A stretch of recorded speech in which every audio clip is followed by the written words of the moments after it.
My name is Sara. I am 20 years old.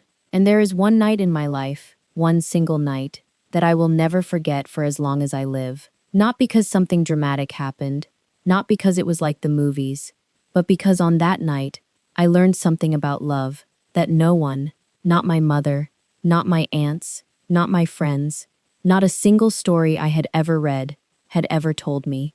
And once I understood it, I could never go back to the person I was before. If you have ever been afraid of the unknown, afraid of marriage, afraid of starting over, afraid of being with someone who doesn't yet know your heart, then stay with me, because this story is yours too. I grew up in a city where the streets smelled of rain and fried food on Sunday mornings. Our house had 3 rooms, a leaky ceiling in the kitchen that my father kept promising to fix, and a small balcony where my mother kept her plants. 5 pots of mint, 2 of roses, 1 cactus she said she'd had since before I was born. We were not rich, but we were full of noise, of laughter, of arguments over the remote control, of my mother's voice calling everyone to the table before the food went cold. I was the eldest daughter, and from the time I was 15, I understood quietly, without anyone saying it directly, that one day I would be the first to leave.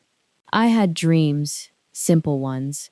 A husband who would ask me how my day was, who would save the last piece of bread for me without thinking, who would let me grow, not just beside him, but because of him.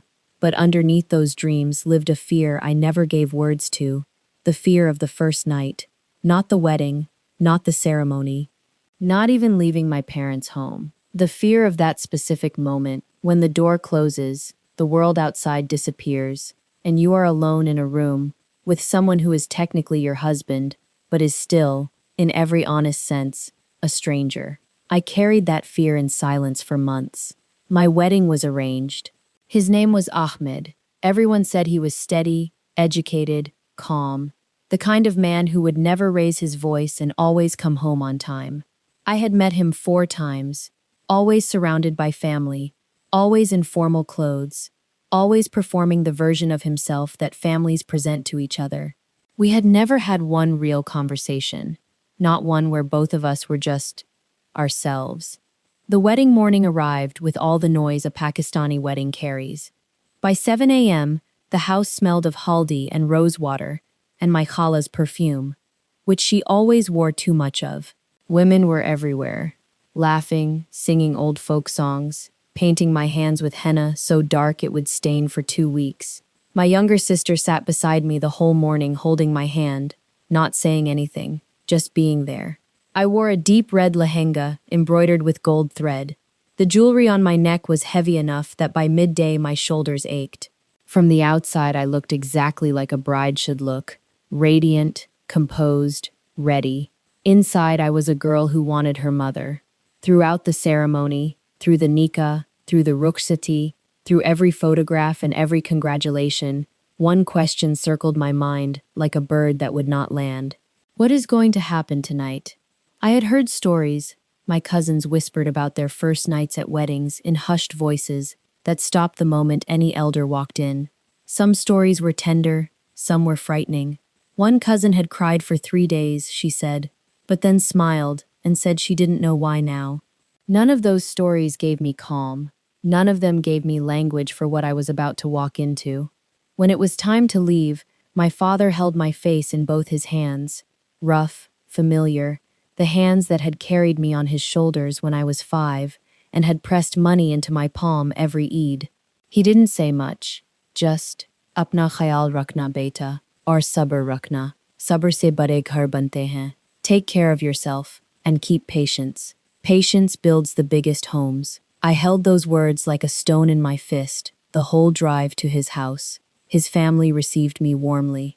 His mother placed both hands on my head and said a prayer so long and so sincere I felt it in my chest. His younger sister, maybe 16, took my hand and whispered, "Bobby, don't worry. Ahmed Bhai is actually really nice." She said it the way younger siblings say things, like a secret, like a gift. The house was decorated simply, string lights, white tuberose flowers, the smell of something sweet being fried in the kitchen. It felt like a home that had been lived in with love. Photos on shelves, prayer beads hanging near the door, a small bookshelf in the hallway, overloaded on one side. I noticed the bookshelf, I don't know why, I just remember it. One by one, quietly, family members began to drift away, with soft smiles, with knowing looks, with his sisters giggling as they guided me down the hall. Rest, Bobby, it's been a long day.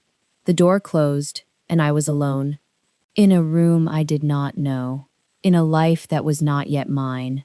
I sat on the edge of the bed, white sheets, flower petals, a single lamp casting everything in warm orange light. My hands were folded in my lap. My eyes were fixed on the pattern in the rug, and I began to shake, not visibly, but inside. That specific shaking that happens when your body knows something your mind is still pretending it doesn't. What if he expects things I am not ready for? What if he is impatient?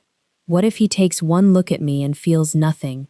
What if I have made a mistake I cannot undo? Then I heard the door. He came in quietly. He didn't rush into the room. He paused just inside the doorway, as if he had also prepared himself for this moment, and was now realizing that all the preparation in the world cannot prepare you for the real thing. He looked at me sitting on the edge of the bed, and I saw something on his face that I had not expected. He looked nervous, not cold, not confident, not the composed version of himself from all 4 family meetings, just nervous, like me. He walked to the chair near the window, not the bed, the chair, and sat down. And for a long moment there was only silence between us. The city sounds outside, a distant azaan, the hum of the fan. Then he said, "Main tumse kuch puchna chahta tha." I looked up. "Kya tum theek ho? Are you okay?" Not, "Relax." Not, "Don't be scared." Not, "It's fine." Just, "Are you okay?" Like he genuinely wanted to know. Like the answer actually mattered. Something inside me unlocked. He asked if I wanted water. I nodded. He stood up, poured it himself from the jug on the side table, and brought it over. Our hands touched for a brief second as I took the glass. His fingers just grazed mine, and I remember thinking, this is the first time we have touched, and it was gentle. He went back to the chair. "Mujhe pata hai aaj ka din bahut bhari raha hoga," he said quietly. "I know today has been very heavy. Tum chaho to sirf baat karte hain. Ya bilkul baat mat karo. Jo chahiye. We can just talk if you want. Or not talk at all. Whatever you need." I didn't know what to say, so I asked the first honest thing that came out of my mouth. "Aap khud kaisa feel kar rahe hain? How are you feeling?" He blinked, and then he laughed. A real laugh, surprised, slightly embarrassed. "Sachi bolunga? Main bhi bahut dara hua hu. Honestly, I'm terrified too." That was the moment. That was the moment everything changed. Because I had spent months imagining a man who would walk into this room fully certain, fully in control, expecting things. And instead, here was a human being sitting in a chair across from me, admitting that he was also afraid, that this was also new for him, that he was also figuring it out. We started talking about small things at first, his job, his commute, the traffic on the main road near his office that he complained about every morning. I told him about my mother's mint plants. He said his mother also kept plants, but always forgot to water them, and then blamed everyone else when they died. I laughed, a real laugh. The first one all day that wasn't performed. He leaned forward slightly in his chair. "Can I ask you something?" "Yes." "What were you most afraid of today, if you could say it?" I was quiet for a moment, then honest. "That you would be a stranger forever."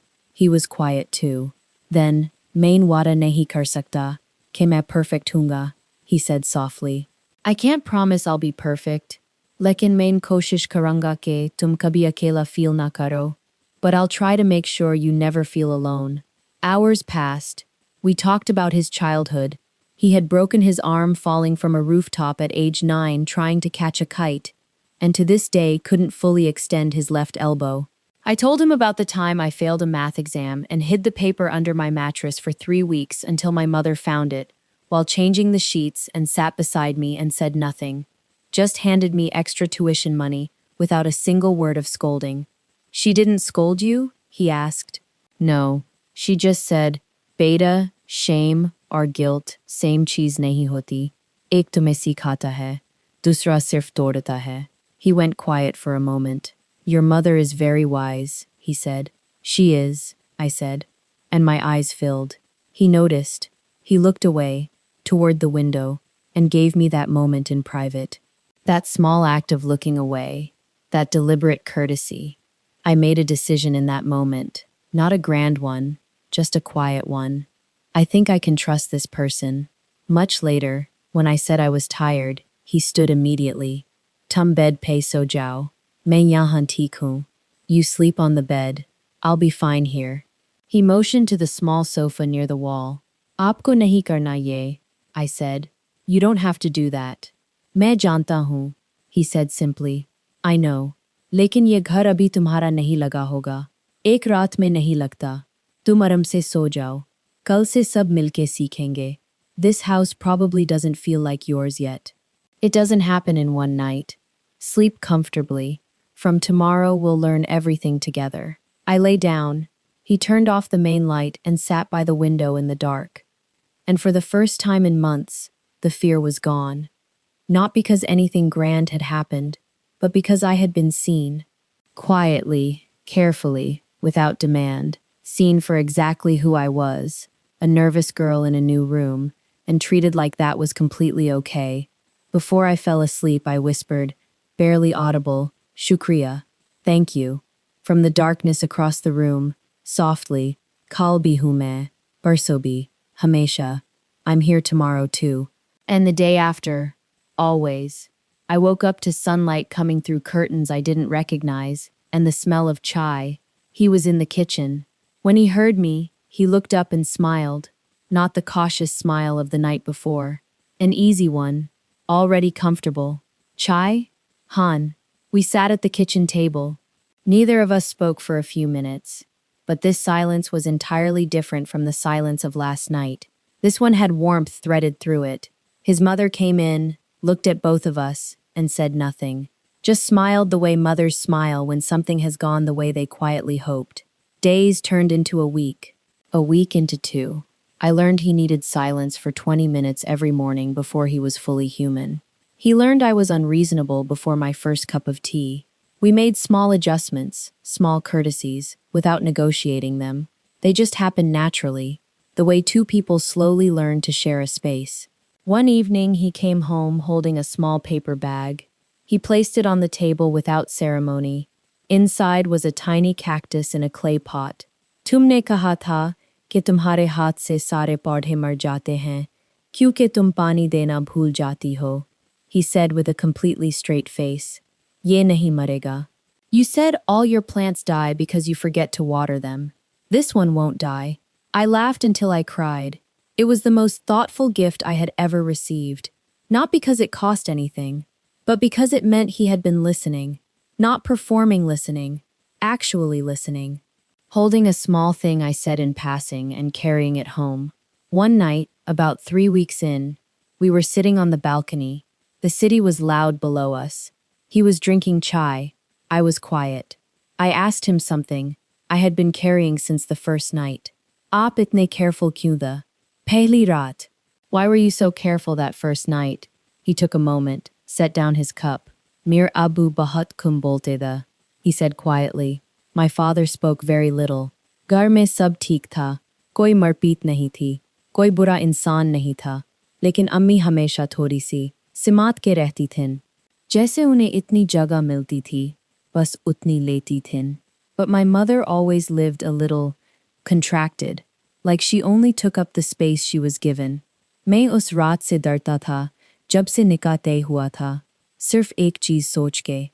I had been afraid since the nikah was fixed. Only one thought. Kya? What? Ke tum bhi aise jiyo, simat ke, meri wajah se. That you might live like that too. Contracted. Because of me. I had no words. Isliye main chahta tha, कि पहली रात से ही तुम्हें पता हो, ये घर तुम्हारा भी उतना ही है जितना मेरा. यहाँ तुम जो जगह लेना चाहती हो लो, मैं कभी कम नहीं करूँगा. That's why I wanted you to know from the very first night. This house is as much yours as mine. Whatever space you want to take here, take it. I will never make it smaller. I sat with those words for a long time. And sitting there on that balcony, with the noise of the city below us, and a cactus on our windowsill that neither of us had watered yet, I finally understood something. Love is not a feeling that arrives. Love is a decision that is made, quietly, privately, sometimes before the other person even walks through the door. It is decided in the way someone pours you water, in the way they look away when you cry, in the way they bring home a cactus because they remember that you kill every living thing you try to nurture, and they want to give you something that will survive you anyway. Real love is not loud. It is a person choosing, again and again and again, to make the world around you bigger rather than smaller. I am sharing this story because I know she is watching. The girl who is engaged and cannot sleep at night because she is afraid of who she is about to become. The one whose wedding is in 3 months and who smiles at every congratulation while her stomach turns with questions no one has given her the language to ask. I want her to know something. The right person will not rush you. The right person will sit in the chair, not the bed. They will ask if you are okay and mean it.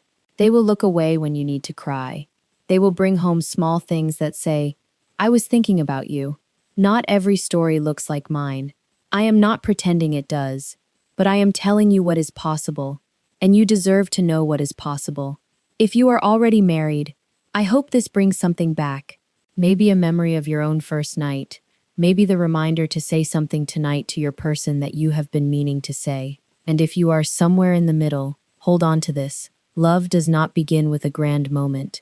It begins with a glass of water and the question, are you okay? Wo kafi hota hai. That is enough. That is everything.